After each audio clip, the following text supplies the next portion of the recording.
નમસ્કાર મિત્રો, આજે શોર્ટ વિડિયો છે ટુ બી ફોર્મ પ્રેઝન્ટ, પાસ્ટ, પરફેક્ટ અને ફ્યુચરમાં. Keep in the mind. આપણે સૌપ્રથમ અહીંયા પ્રેઝન્ટમાં ટુ બી ફોર્મ જોઈશું તો ઇઝ, એમ અને આર આવશે. આઈ સાથે શું આવશે?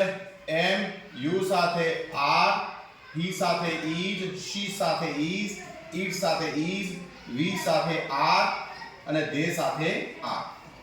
ત્યારબાદ પાસ્ટમાં ટુ બી ના ફોર્મ આવશે વોઝ અને વર. મિત્રો વોઝ આઈ સાથે શું આવે? વોઝ, યુ સાથે વર, હી સાથે વોઝ, શી સાથે વોઝ, ઇટ સાથે વોઝ, વી સાથે વર અને ધે સાથે આવશે વર.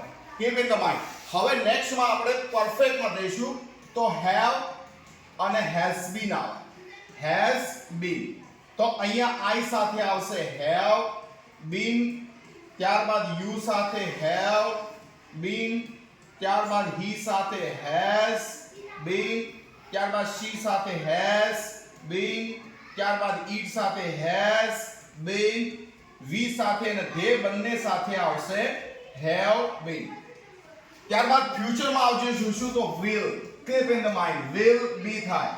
ટુ બી લખ્યું હોય અને ફ્યુચર ટેન્સમાં પૂછાયું હોય તો will be. તો I will be, you will be, he will be, she will be, it will be. તમામ સાથે આપણે will be વાપરી શકીએ છીએ. Okay, I hope you understand about the to be form in all the present, past, future and perfect tense. Thank you.